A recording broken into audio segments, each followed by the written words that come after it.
प्रयागराज की पावन धरणी पर संगम तट पर बहुत बड़ा ब्रह्मा कुमारी ईश्वरीय विश्वविद्यालय की ओर से स्वर्णिम भारत ज्ञान कुंभ का आयोजन किया गया है, जहां संतों, मुनियों, महर्षियों ने अपने अपने कैंप लगाए हैं। भारतीय दर्शन की वांग्मय धारा यहाँ जो गुप्त सरस्वती के रूप में विख्यात है, प्रवाहित हो रही है।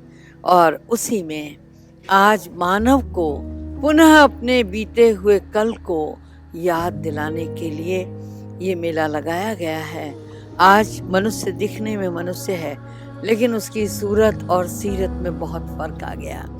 तो उसके लिए एक यहाँ अद्भुत जंगल बनाया गया है, और यह अद्भुत जंगल इस बात का प्रतीक है कि मानव परिधान पहने हुए, मानव परिवेश में जीते हुए इंसान की मनोवृत्तियां कितनी विकृत हो गई हैं। उन विकृत मनोवृत्तियों को सुधार करने के लिए परमात्मा ही धरा पर आकर सुधार कर सकता है।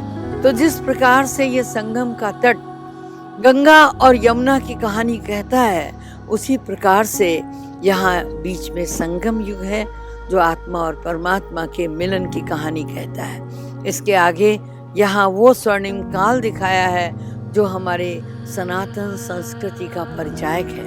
हम देव थे, हम देव हैं, हम देव रहेंगे।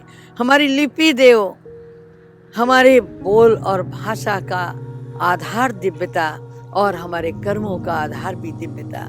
तो वो दिव्यता पुनः कैसे लाई जाए, इतिहास अपने आप को दोहराने के लिए आज संगम के पावन तट पर तैयार खड़ा है।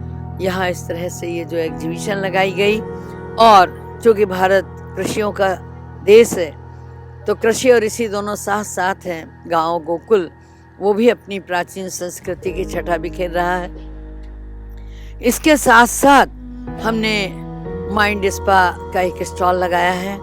इसके साथ पीस ऑफ माइंड का भी यहाँ पर कार्यक्रम आयोजित है।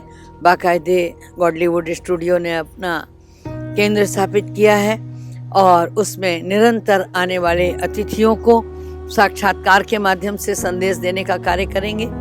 इसके अतिरिक्त आत्मदर्शन, परमात्म दर्शन और काल चक्र की अद्भुत प्रणाली पर चित्र प्रदर्शनी लगाई गई है।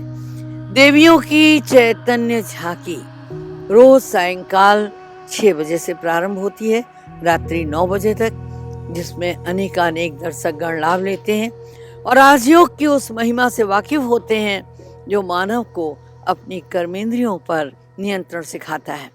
राजयोग शिविर आयोजित किए जा रहे हैं, जो कि मनोबल को पुनः उठाने का प्रयास करेगा।